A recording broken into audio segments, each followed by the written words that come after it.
ಚಕ್ರವಾಸಿನಿ. ಸೀಮಂತಕ್ಕೆ ಜಾಜಿ ನಮ್ಮಮ್ಮನ ಕರಿ ಅಂತಿದ್ದಾಳೆ, ಕರೀಲ ಅಂತ ಕೇಳೋಕ್ ಬಂದೆ. ಅವರಿದ್ರೇನೆ ಕಾರ್ಯಕ್ರಮಕ್ಕೊಂದು ಕಳೆ. ಹೋಗಿ ಕರ್ಕೊಂಡ್ ಬಾ. ಅಮ್ಮ, ಜಾಜಿಗೆ ಸೀಮಂತ ಗೊತ್ತಾಗಿದೆ, ನಾಳೆನೆ ಸೀಮಂತ. ಅದಕ್ಕೆ ಅವಳಿಗೆ ನಿನ್ ಕೈಲೇ ಶಾಸ್ತ್ರ ಮಾಡ್ಕೋಬೇಕಂತ ಆಸೆ. ನನ್ನನ್ನು ಕರಿಯಕ್ಕೆ ಅವಳೇ ಬರ್ಬೇಕಾಗಿತ್ತು, ನಿನ್ನನ್ನು ಯಾಕೆ ಕಳಿಸಿದಾಳೆ?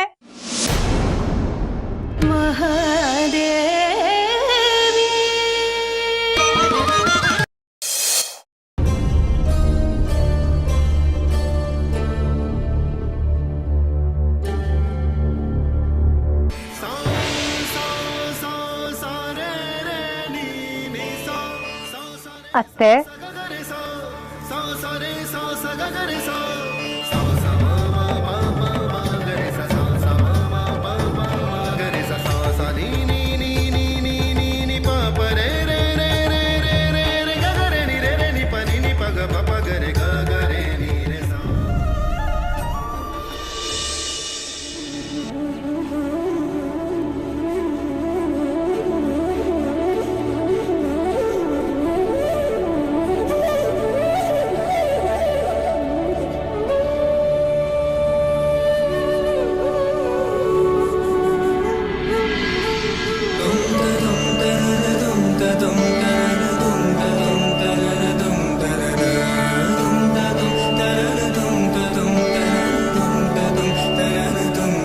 ಅತ್ತೆ, ನಾಳೆನೇ ಸೀಮಂತ. ಇದು ನಿಮ್ಮ ವಂಶದ ಕುಡಿ. ನೀವಿಲ್ದೆ ಸೀಮಂತ ಹೇಗ್ ಮಾಡಿಸ್ಕೊಳ್ಳಿ? ನಮ್ಮ ಮಧ್ಯೆ 1000 ವೈಮನಸ್ಯ ಇರಬಹುದು, ಆದ್ರೆ ಈ ಮಗು ಏನ್ ಮಾಡಿದೆ?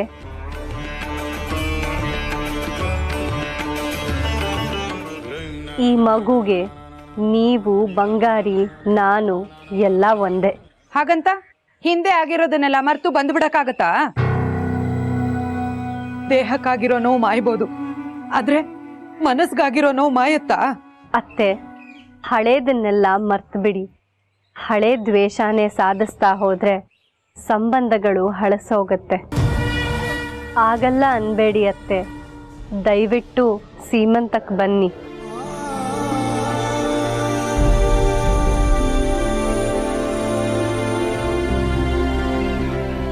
ಸರಿ, ನನಗೆ ನಿಮ್ಮ ಮೇಲೆ ನೋವು ಬೇಜಾರು ಇರೋದು ಸತ್ಯ,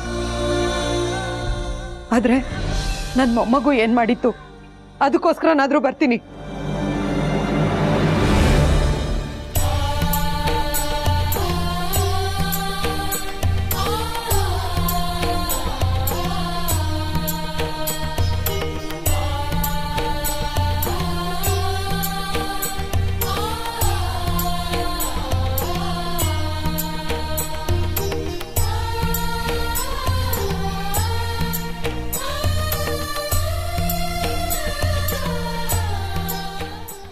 ಶೇಖರಿ ಮಗಳ ಸೀಮಂತನ ಅದ್ದೂರಿಯಾಗಿ ಮಾಡಬೇಕು ಅಂತ ಓಡಾಡ್ತಾ ಇದ್ದಾನೆ.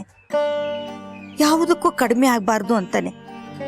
ಆದರೆ ಅಷ್ಟೊಂದೆಲ್ಲ ಮಾಡಬೇಕು ಅಂದರೆ ಅದೆಷ್ಟು ಖರ್ಚಾಗುತ್ತೆ? ಅಷ್ಟೊಂದೆಲ್ಲ ಹಣಕಾಸಿನ ಅನುಕೂಲ ನಮಗಿಲ್ಲ. ಪಾಪ ಶೇಖರಿ ಒಬ್ಬನೇ ದುಡ್ದು ಎಲ್ಲ ಮಾಡಬೇಕು. ಬಂಗಾರಿ ಈಗ ದುಡಿಯೋಕೆ ಶುರು ಮಾಡ್ತಾ ಇದ್ದಾನೆ. ಪಾಪ ಅವನ ಸ್ಥಿತಿನೂ ಅಷ್ಟಕ್ಕಷ್ಟೇ. ಯಾಕೆ ತಾಯಿ ನಮ್ಮನ್ನು ಹೀಗೆ ಪರೀಕ್ಷಿಸ್ತಾ ಇದೆಯಾ? ಕಾಲಿಗೆ ಹೋದ್ರೆ ತಲೆಗಿಲ್ಲ, ತಲೆಗೆ ಹೋದ್ರೆ ಕಾಲಿಗಿಲ್ಲ ಅನ್ನೋ ಪರಿಸ್ಥಿತಿ. ಮನೆ ಮಗಳಿಗೆ ಸೀಮಂತ ಮಾಡ್ತಾ ಇದ್ದೀವಿ ಅಂದರೆ ಒಂದೆಳೆ ಬಂಗಾರನಾದರೂ ಹಾಕ್ಲಿಲ್ಲ ಅಂದರೆ ಏನು ಮರ್ಯಾದೆ? ಆದರೆ ಬಂಗಾರ ತಗೊಂಡು ಮಗಳನ್ನ ಸಿಂಗರಿಸೋ ಪುಣ್ಯ ನಮ್ಮ ಶೇಖರಿ ಪಡ್ಕೊಂಡು ಬಂದಿರಬೇಕಲ್ಲ. ಆಸೆ ಏನೋ ಆಕಾಶದಷ್ಟಿದೆ, ಅದರ ಪೂರೈಸ್ಕೊಳ್ಳೋ ತಾಕತ್ತು ಆ ಭಗವತಿ ಅವನಿಗೆ ಕೊಟ್ಟಿಲ್ವಲ್ಲ. ನಾನಾದರೂ ಏನಾದರೂ ಮಾಡೋಣ ಅಂದರೆ ನನ್ನ ಕೈಲೂ ಏನೂ ಇಲ್ಲ. ಯಾಕೆ ತಾಯಿ ನಮ್ಮನ್ನು ಹೀಗೆಲ್ಲ ಪರೀಕ್ಷಿಸ್ತಾ ಇದೆಯಾ? ಇದಕ್ಕೇನಾದರೂ ದಾರಿ ತೋರ್ಸಮ್ಮ, ದಾರಿ ತೋರಿಸು ತಾಯಿ.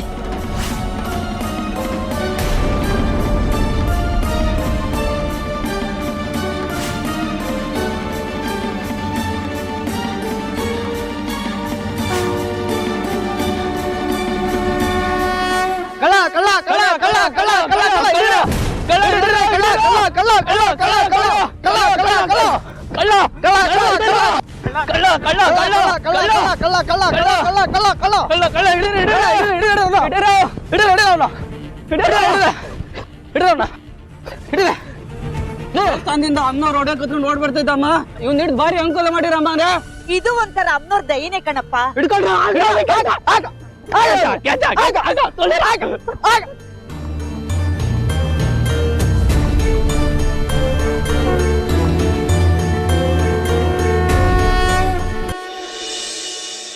ಶೇಖರಿ ಶೇಖರಿ ಸುಬ್ರಹ್ಮಣ್ಯ ಮನೆ ತನಕ ಬಂದ್ಬಿಟ್ಟಿಯಲ್ಲ, ಬಾ ಒಳಗ್ ಕೂತ್ಕೋ. ಪರವಾಗಿಲ್ಲ ಶೇಖರಿ, ದೇವಸ್ಥಾನದ ಆಡಳಿತ ಮಂಡಳಿಗಳು ಈ ಲಗೋಟಿ ಕೊಟ್ ಬಾ ಅಂತ ಕಳಿಸಿದರೆ ತಗೊಳ್ಳಿ. ಲಕೋಟೆನಾ? ಏನಿದು? ಗೊತ್ತಿಲ್ಲಪ್ಪ, ನನ್ಗೆ ತುಂಬಾ ಕೆಲಸ ಇದೆ, ಬರ್ಲಾ? ನಾಳೆ ನಿಮ್ಮ ಮನೆಯವ್ರನ್ನ ಕುಂಕುಮಕ್ಕೆ ಕಳಿಸು. ಆಯ್ತು, ಕಳಿಸ್ತೀನಿ.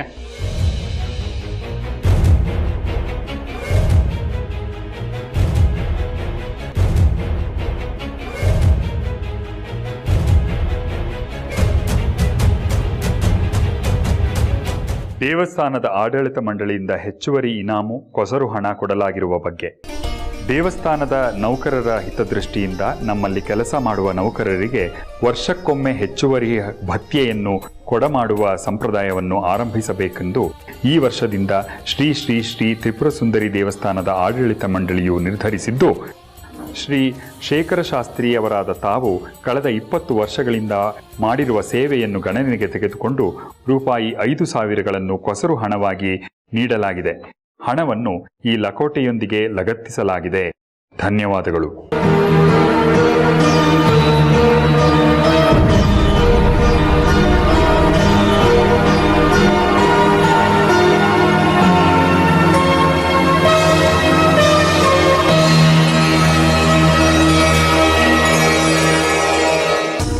ಅಮ್ಮ, ಜಾತಿ, ಬಂಗಾರಿ, ಲಲಿತಾ, ಎಲ್ರು ಬನ್ನಿ ಇಲ್ಲಿ.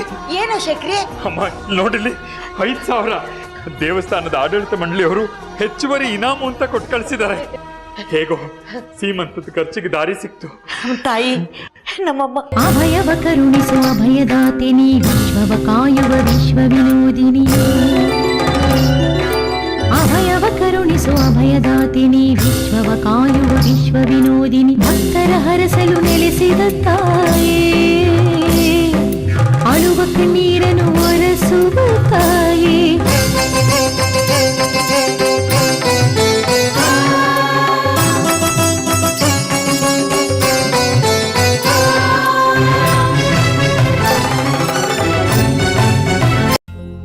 ನನ್ನ ಹೆಂಡತಿಗೆ ಒಂದೊಳ್ಳೆ ಸೀರೆ ಕುಡ್ಸೋಕೆ ಆಗದೆ ಇರುವಷ್ಟು ನಾಲಾಯಕ್ ಗಂಡ ಆಗ್ಬಿಟ್ನ ನಾನು. ಆ ಯೋಗ್ಯತೆನೂ ಈ ಬಂಗಾರಿಗೆ ಅಮ್ಮನವ್ರು ಕೊಟ್ಟಿಲ್ವಲ್ಲ. ದೇವಸ್ಥಾನದ ಆಡಳಿತ ಮಂಡಳಿಯವರು ಹೆಚ್ಚುವರಿ ಇನಾಮು ಅಂತ ಕೊಟ್ಟು ಕಳಿಸಿದ್ದಾರೆ. ಹೇಗೋ ಸೀಮಂತದ ಖರ್ಚಿಗೆ ದಾರಿ ಸಿಕ್ತು. ಮಾವ ಅವ್ರು ಕೊಟ್ಟು ಮಾತಾಗೆ ನಡ್ಕೋತಿದ್ದಾರೆ. ದೇವಸ್ಥಾನದಿಂದ ಬಂದ ಹಣದಿಂದ ಸೀಮಂತಕ್ಕೆ ತಯಾರಿ ಮಾಡ್ಕೋತಿದ್ದಾರೆ. ಆದ್ರೆ ನಾನು ಒಂದು ಸೀರೆನ ತಂದು ಕೊಡಕ್ಕಾಗ್ತಾ ಇಲ್ಲ. ಏನ್ ಮಾಡ್ಲಿ? ಏನಾದ್ರೂ ಆಗ್ಲಿ, ನನ್ನ ಮಾತನ್ನು ಉಳಿಸ್ಕೊಳ್ಳೇಬೇಕು. ಪೇಟೆಗೆ ಹೋಗಿ ಕೂಲಿ ಮಾಡೋದು ಸರಿ, ದುಡ್ಡನ್ನ ಹೊಂಚಲೇಬೇಕು. ಜಾಜಿ ಆಸೆ ನೆರವೇರಿಸ್ಬೇಕು. ನನ್ನ ಮಾತನ್ನ ಉಳಿಸ್ಕೋಬೇಕು. ಬಂಗಾರಿ, ಇಲ್ಲಪ್ಪ ಹೊರಟೆ. ನಾಳೆನೇ ಸೀಮಂತ, ಮನೇಲಿ ಎಷ್ಟು ಕೆಲಸಗಳಿರ್ತವೆ. ನೀನು ಇಷ್ಟೊತ್ತಿನಲ್ಲಿ ಹೊರಟ್ರೆ ಹೇಗೆ ಹೇಳು? ದೇಶಕ್ರೆ, ನಂಗೆ ಮುಖ್ಯವಾದ ಕೆಲಸ ಇದೆ. ನಾನು ಆಮೇಲೆ ಸಿಗ್ತೀನಿ. ನಿನಗೇನು ಕೆಲಸ ಇದೆ ಅಂತ ನನಗೆ ಗೊತ್ತು. ಒಂದು ನಿಮಿಷ ಇರು.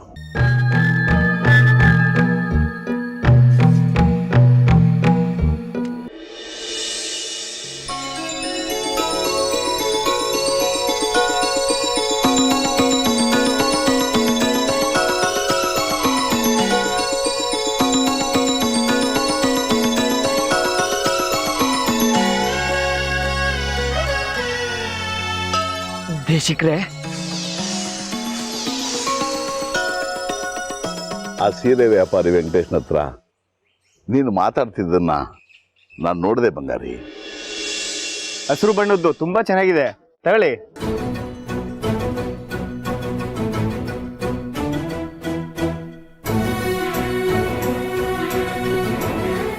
ಅಣ್ಣ, ಸೀರೆಗೆಷ್ಟು? ಇದ 800 ರೂಪಾಯಿ ಅಪ್ಪ. ನಾನು ಹೇಳಿದ್ದು 800 ರೂಪಾಯಿ. ಹುಡುಗಾಸೆ ಎಣಿಸ್ತಾ ಇದೆಯಲ್ಲ. ನಿಮ್ ಖಾಲಿ ಬೇಕಾದ್ರೆ ಬಿದ್ಬಿಡ್ತೀನಿ. ಆ ಸೀರೆನ ಕೊಡಿ, ನಿಮ್ಮ ದುಡ್ಡನ್ನ ಆದಷ್ಟು ಬೇಗ ತಂದು ಕೊಡ್ತೀನಿ. ಒಂದ್ಸಲ ಹೇಳಿದ್ರೆ ನಿಂಗೆ ಅರ್ಥ ಆಗಲ್ವೇನಯ್ಯ? ಹೋಗ್ ಸುಮ್ನೆ.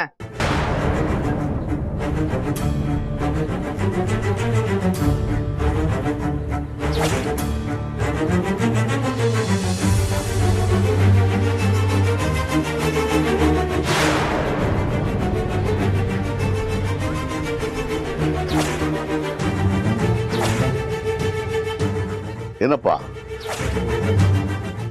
ಆ ಹುಡುಗ ಯಾಕಷ್ಟು ಬೇಸರದಿಂದ ಹೋದ? ಅಯ್ಯೋ ಸ್ವಾಮಿ, ದಿನಕ್ಕೆ 10 ಜನ ಈ ತರದವ್ರು ಬರ್ತಾರೆ. ಕೈಯಲ್ಲಿ 3 ಕಾಸಿರಲ್ಲ, ಆಕಾಶಕ್ಕೆ ಏಣಿ ಹಾಕ್ತಾರೆ. ಏನಾಯ್ತಪ್ಪ? ಅವನ ಹತ್ರ ಹಣ ಇರ್ಲಿಲ್ವಾ? ಸ್ವಾಮಿ ಬಂದ, ಈ ಹಸಿರು ಸೀರೆ ಬೇಕು ಅಂದ. ಈ ಹಸಿರು ಸೀರೆ ಬೆಲೆ 800 ರೂಪಾಯಿ. ಒಂದಷ್ಟು ಪುಡ್ಗ ಸಿಡ್ಕ ಬಂದಿದ್ದ. ಅದ ತಿರ್ಗಾ ಮುರ್ಗ ಎಷ್ಟು ಸಲ ಎಣ್ಸೂರು 100 ರೂಪಾಯಿನೂ ದಾಟ್ತಿರ್ಲಿಲ್ಲ. ಅದಕ್ಕೆ ಆಚೆ ಕಳಿಸ್ತೆ. ಅದು ಸಾಲದು ಅಂತ ಸಾಲ ಕೊಟ್ಟಿರಿ, ವಾಪಸ್ ತಂದು ಕೊಡ್ತೀನಿ ಅಂತ ಬೇರೆ ಕತೆ ಹೇಳ್ತಾನೆ.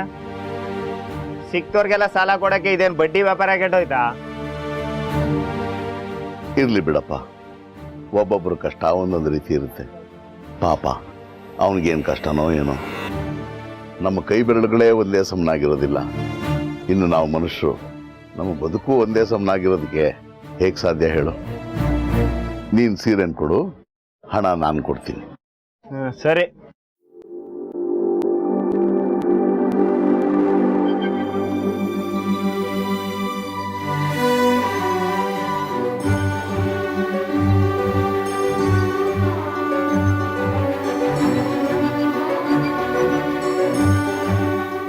ತಗೊಳ್ಳಿ ಸ್ವಾಮಿ.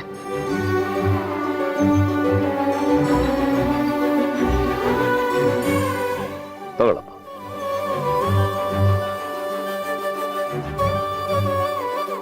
ಬರ್ತೀನಪ್ಪ.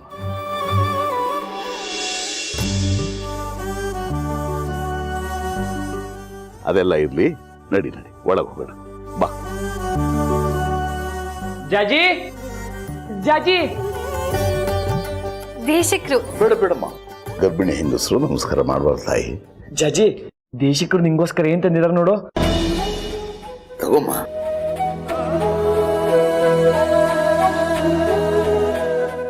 ಸೀರೆ ತುಂಬಾ ಚೆನ್ನಾಗಿದೆ. ಹೌದಮ್ಮ, ನಿನ್ನ ಸೀಮಂತಿಕೆ ಅಂತ ಆರಿಸ್ಕೊಂಡು ತಗೊಂಡು ಬಂದೆ. ದೇಶಕ್ರಿ, ನೀವ್ಯಾಕಿಂತ ಕಷ್ಟ ತಗೊಳಕ್ ಹೋದ್ರಿ? ಇದರಲ್ಲಿ ಕಷ್ಟ ಏನಮ್ಮ ಬಂತು? ಇದೆಲ್ಲ ನನ್ನ ಖುಷಿಗೋಸ್ಕರ.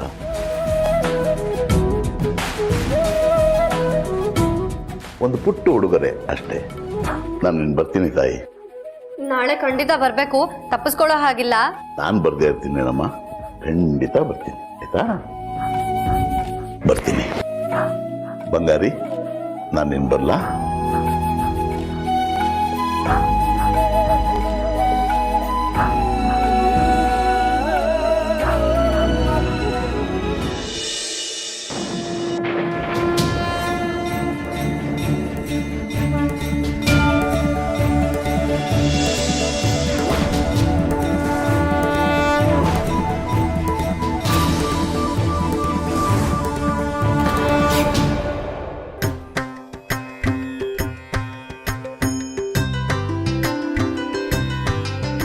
सुवक्षोजकुम्भां सुधापूर्णकुम्भां ಲಲಿತಾ, वलम्बां प्रपुण्यावलम्बां सदा सेन्दुबिम्बां सदा नोष्ठबिम्बां भजे शारदाम्बां मजस्रं मदं. ದವಸ ಧಾನ್ಯಗಳನ್ನೆಲ್ಲ ಒಳಗ್ ತಗೊಂಡು ಹೋಗಿ. ಶ್ರೀಮತಿ ಅವರೇ, ಏನಿದು ಇಷ್ಟೊಂದು ದಿನಸಿ ಸಾಮಾನೆಲ್ಲ ತಂದಿದ್ದೀರಾ? ಎಲ್ಲ ಇಲ್ಲಿಗೆ. ಇಲ್ಲಿಗ?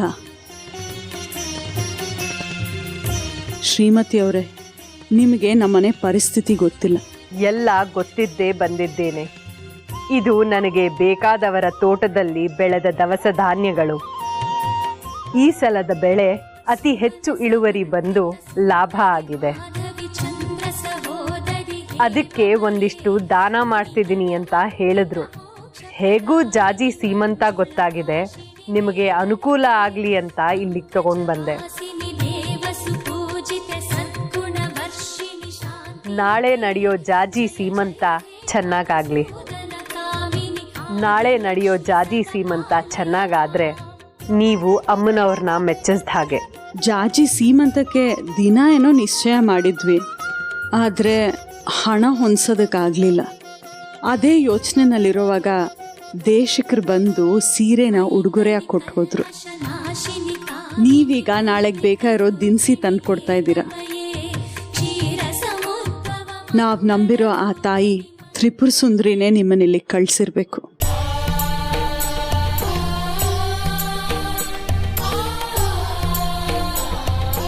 ಅಮ್ಮವ್ರೆ, ಮೂಟೆ ಎಲ್ಲ ಇಳಿಸಾಯ್ತು.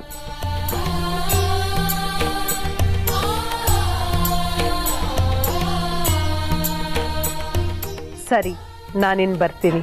ನಾಳೆ ನೀವೇ ಬಂದು ನಮ್ಮ ಜಾಜಿ ಸೀಮಂತನ ನಡೆಸ್ಕೊಡ್ಬೇಕು. ಖಂಡಿತ ಬರಬೇಕು, ಮರಿಬಾರ್ದು. ಖಂಡಿತ ಬರ್ತೀನಿ. ಆದರೆ ನೀವು ಸೀಮಂತಕ್ಕೆ ತಪ್ಪಿಸ್ಕೊಳ್ಳೋ ಹಾಗಿಲ್ಲ. ಬೇರೆ ಯಾವುದೋ ಊರಿಗೆ ಹೋಗಿದ್ದೆ ಅದು ಇದು ಅಂತೆಲ್ಲ ಕಾರಣಗಳು ಕೊಡೋ ಹಾಗಿಲ್ಲ. ಬರಲೇಬೇಕು. ಖಂಡಿತ ಬರ್ತೀನಿ ಜಾಜಿ. ನಿನ್ ಸೀಮಂತ ತಪ್ಪಿಸ್ಕೊಳಕ್ಕಾಗತ್ತಾ? ಹಾಗೆ ನೋಡಕ್ ಹೋದ್ರೆ ನಾನ್ ಬರ್ದೆ ನಿನ್ ಸೀಮಂತಾನೇ ಆಗಲ್ಲ ಜಾಜಿ. ಹೌದಾ? ಯಾಕೆ? ನಿನ್ ತಾಯಿ ಲಲಿತಾ ಎಲ್ಲ ತಯಾರಿಗೂ ನಾನು ಇರಲೇಬೇಕು ಅಂದಿದ್ದಾರೆ. ಅವ್ರ ಮಾತು ಮೀರಕ್ಕಾಗತ್ತಾ?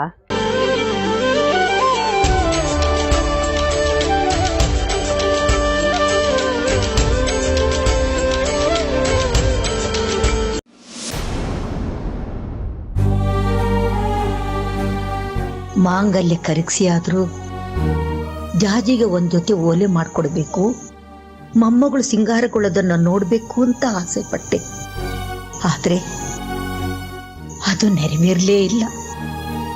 ಈ ಮುದುಕಿ ಆಸೆ ಪಟ್ಟು ಇದೊಂದು ಕೆಲಸ ಆಗಿದ್ರೆ ಸೀಮಂತದಲ್ಲಿ ಜಾಜಿನ ಹೊಸ ಒಡೆಯಲ್ಲಿ ನೋಡೋದಿಕ್ಕೆ ಅದೆಷ್ಟು ಸಂಭ್ರಮ ಆಗ್ತಿತ್ತೋ ಏನೋ. ಏನ್ ಮಾಡೋದು?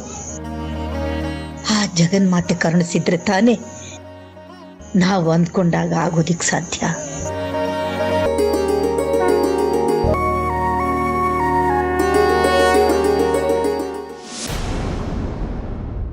ರಾಜಲಕ್ಷ್ಮಿ ಅವರೇ, ರಾಜಲಕ್ಷ್ಮಿ ಅವರೇ,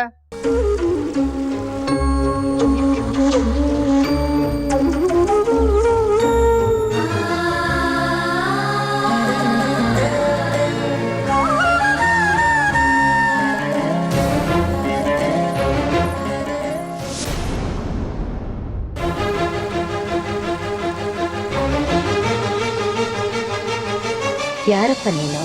ನನ್ನ ಹೆಸರು ಶಂಕರಪ್ಪ ಅಂತ, ಇಲ್ಲೇ ಪಕ್ತೂರನು.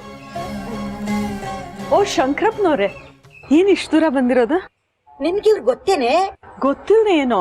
ದೇವಸ್ಥಾನಕ್ಕೆ ಪ್ರತಿ ಶುಕ್ರವಾರ ಬಂದು ವಿಶೇಷ ಪೂಜೆ ಮಾಡಿಸ್ತಾ ಇರ್ತಾರೆ ಅಂತ ಇವ್ರು ಹೇಳಿಲ್ವಾ? ನಾನು ನೋಡಿದ್ದೀನಿ. ಸಂತೋಷ, ಬನ್ನಿ ಒಳಗಡೆ. ಪರವಾಗಿಲ್ಲ ಅಮ್ಮ, ಇದನ್ನ ಕೊಟ್ಟೋಗೋಣ ಅಂತ ಬಂದೆ.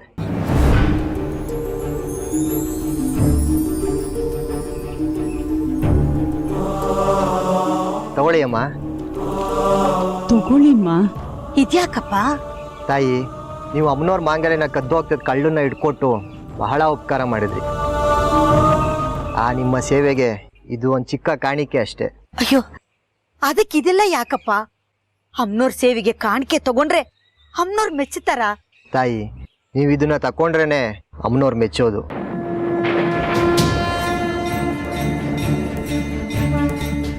ಇದು ಅಮ್ಮನವ್ರ ಉಂಡಿಗೆ ಯಾರೋ ಭಕ್ತರ ಹಾಕಿರೋ ಕಾಣಿಕೆ. ಇದು ನಿಮ್ಮ ಹತ್ರ ಇದ್ರೇನೆ ಇದಕ್ಕೊಂದು ಬೆಲೆ. ತಗೊಳ್ಳಿ.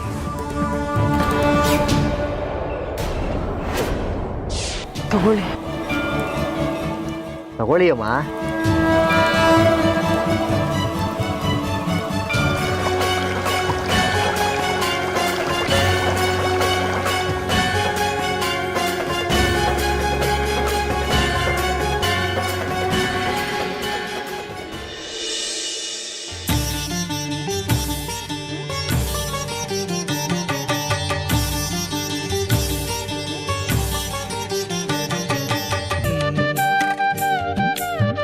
ಸರಿ ಅಮ್ಮ, ನಾನು ಬರ್ತೀನಿ.